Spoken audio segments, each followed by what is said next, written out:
ولو ان الحلقه دي كان المفترض تبقى ليله الامتحان، بس انا حبيت اعبر عن اللي جوايا، فيلا نشوف اللي جوايا.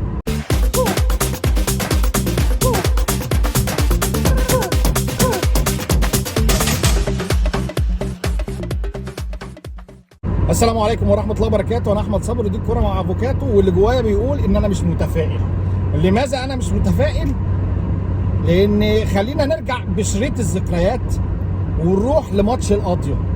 في ماتش القاضيه ما كناش متفائلين، كنا عندنا امل ان فرقتنا تكسب، لكن جمهور الاهلي حاسس ان هو صاحب الكوره، وان الجمهور السعودي بيقول لك ان التذاكر خلصت بتاعه الاهلي خلال ساعه، وان احنا رايحين نحتفل من قبل الماتش. الكلام دوت مش عاجبني، وتزامن ذلك مع تصريحات مارسيل كولر انه كهربا المهاجم رقم 3 بالنسبه له. طب تعالى نركز في الكلمتين دول بعد اصابه وسام. وسام من وجهه نظري من اول لمسه شفتها للراجل دوت شايفه انه المهاجم اللي احنا بندور عليه، مهاجم الصندوق، والمهاجم برضو السريع الحريف اللي بيتناسب مع طريقه لعب الاهلي اساسا. طب ايه ميزته عن كهربا؟ ان هو بيعرف يجيب العالي، ينفع يبقى محطه. كهربا ستايله واحد، انه كده على الجول على طول، الكور العاليه مش بتاعته، ما ينفعش يبقى محطه الكلام دوت. وسام زي كهربا في حته الضغط العالي، بيجري وبيحلق وعنده الشراسه والكلام دوت. لكن انت دلوقتي شقيت الصف وقسمت الدريسنج روم بتاعتك، واللعيبه كده اعتقد ان هي نفسها تبقى شايله، لان انت كمدرب شغلانتك انك تحمي اللعيب بتاعك.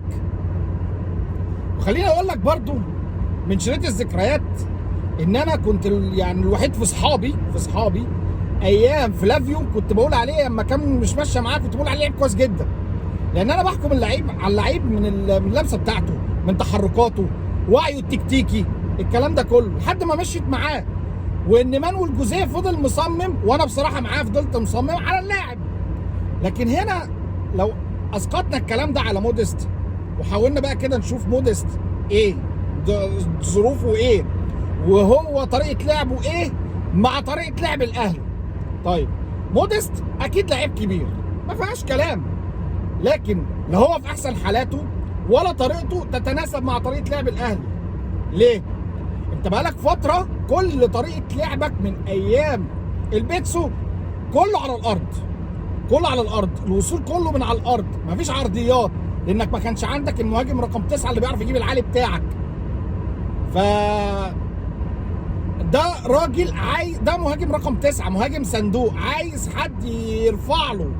لكن انت بقالك فتره ما انتش عندك حته الاتقان في حته الرفعات دي، ما انتش مستحوذ وعلى طول بتروح من على الجناب وتقوم رافع، مفيش ده. انت بتروح من على الجناب وتقوم قاطم لجوه بالوينجات بتاعتك، الانسايد وينجر بتاعنا، طريقه اللعب بتاعت 4-3-3 او 4-2-3-1 اللي فيها الوينج بيخش لجوه او يطلع لبره ويخش اللعيب رقم 8، فكله على الارض. طب هل بعد انت ما تقول الكلام دوت وتشق الصف بالمنظر ده انا ابقى متفائل؟ انا كافوكاتو انا مش متفائل.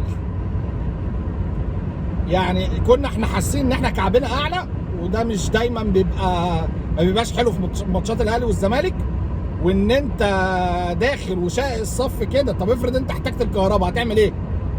نفسيه اللعيب هتبقى عامله ازاي؟ قول لي انت اللعيب من جواه هيبقى عامل ازاي لما انت تكون اصلا مشكك فيه وبتقول عليه رقم 3؟ وبعدين كهرباء من اللعيبه اللي هي نفسيتها مش هقول ضعيفه، هو نرفوز عصبي، بيحاول دايما يسيطر على اعصابه. محمد شريف بمنتهى الذكاء قال لك انا ماليش مكان فخد بعضه ومشي. كهربا ما بيعملش كده، كهربا بيفايت على المكان بتاعه. فلما بتديلوش فرصه وتقول له لا يا باشا انت بره حساباتك، انت بره حساباتي خالص، هيعمل ايه؟ متخيل من شخصيه زي شخصيه كهربا كده انه يعمل ايه؟ فبيني وبينك التصريحات مش عجباني، والاتموسفير العام اللي فيه تفاؤل زياده دوت مش عاجبني، مع ان حاله الزمالك مش احسن حاجه. بس في مقوله بتقول انما يولد النصر من رحم الهزيمه. فالفرقه اللي داخله الماتش وهي عندها اصرار انها تخرج من حاله الهزيمه، اعتقد ان فرصها بتبقى اعلى.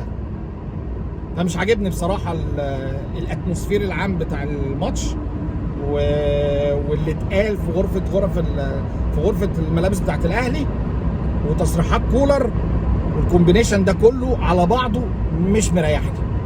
بس كده، مش هتكلم بقى في فنيات واحنا مين واحنا ايه وخط وسطنا ايه وونجاتنا ايه. عندك وفره من اللعيبه في كل حته، بس ما ينفعش تخش ماتش الزمالك بالاريحيه دي، اعتقد ذلك. بس كده، لو عجبك الكلام دوت وممكن ما يعجبش ناس كتير، ما تنساش اللايك، الشير، كومنت، سبسكرايب. ولو انت بتتفرج عليا من على الفيسبوك يا ريت تروح تشترك في القناه. سلام.